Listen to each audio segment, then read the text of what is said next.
It's where you test my memory.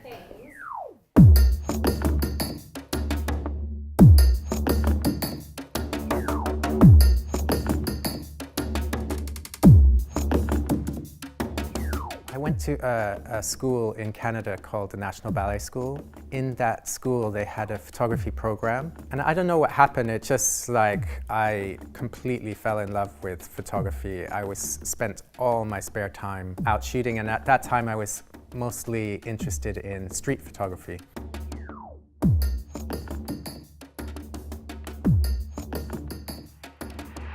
When I actually made the decision to become a photographer, I had to stop dancing because I had a very bad knee injury. I had this other passion and I wanted to pursue it. I noticed actually at the time that there wasn't that much photography around the Royal Ballet, so I sort of took it upon myself to start this project. It was sort of about a day in the life of a dancer. There weren't any words it was just a book of images that I was hoping would speak for itself. That book turned into an exhibition which I actually had at the National Theatre. Photographing a production is quite a tricky thing. I have a little bit of an idea of what the show is going to be like because I will have gone to part of a rehearsal. So the only opportunity to photograph is the final dress rehearsal. I have to go into a production shoot not trying to predict where things are going to happen, not trying to predict where a certain actor is going to be or a certain scene or a certain lighting. I just have to be in a really reactive state. If I try and overthink it, things tend to go wrong because I'll be looking for a certain image, waiting for it, and I'll be missing something else.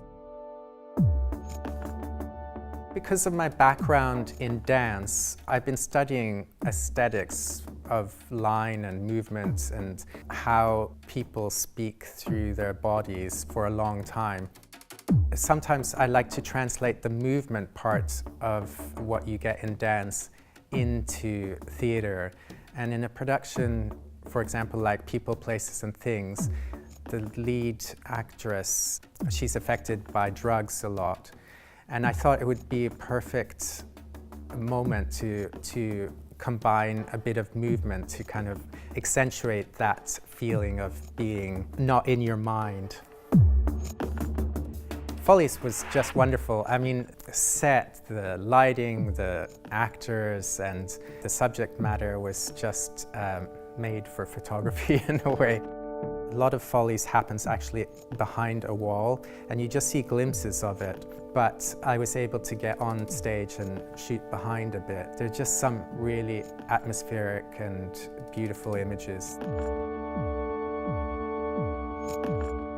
It's a combination of a lot of people, the designers, the directors, the actors, that creates those beautiful images. My favorite pictures are the ones where you just believe in it. You've caught the actor in some really truthful moment. And with my street photography, when I first started, there was something I really enjoyed about just taking a step back and looking at things that other people might just pass by.